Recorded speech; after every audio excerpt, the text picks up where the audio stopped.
Hey guys, Pete Tverdov here with Tverdov Housing. Wanted to give you a monthly market update in New Brunswick for October. A lot of interesting numbers I'm seeing. This is also being shot post-election, so just a lot's going on here. So let's dive right into it. So a lot of weird things. Most importantly, 39 active listings on the single-family side in the month of October. It's just been very consistent with what we've seen since like June or July, I believe, where inventory just exploded in New Brunswick. A lot of active inventory, and I think it's getting absorbed, but I'll get to that in a minute. Average closing price is still mid to upper fours. That's been consistent all year. Home prices have just increased in New Brunswick. Deal with it. Average days on market is another interesting one.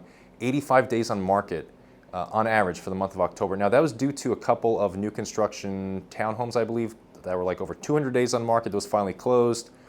Those may have skewed the numbers a little bit, but I do think it's interesting. And then the last one is average closing price is still a little bit above asking. So to me, what that means is, yeah, houses are still going above asking, cool.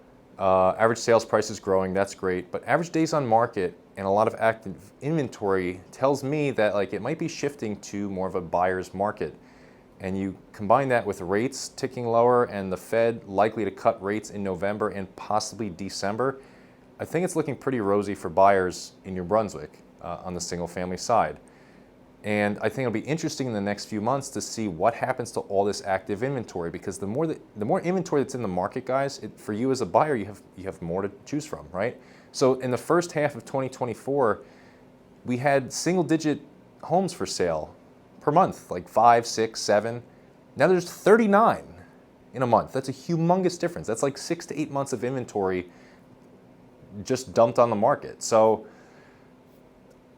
I don't know why, to be honest, but what that's telling me is the next few months will be telling to see what happens with this inventory. And this really started in July. So if you think about it, if average closing is 2 to 3 months, July, August, September, like all that inventory that started hitting the market in the summer, it's now starting to close. So let's see, like maybe average days on market continues to be long. Let's see what happens to average closing price to list price, all that good stuff. On the multifamily side, a lot less complicated. 10 active listings for the month of October. I personally loved seeing that because we've also seen a big jump in active listings since the summer. Also on the multifamily side, it's been around 14 or 15 the last few months. So 10's good. I would like to see that be in single digits because frankly, if you're a seller out there watching this video and you have a multifamily, you want as few multifamily houses for sale as possible. Why? Because then you're the only game in town. You have a lot more leverage. So it's nice to see some of that getting absorbed. And the rest of the numbers are pretty consistent that we've seen all year. So that's what I have for October. I think it'll be very interesting to follow the data, and I can't wait to update you guys for November.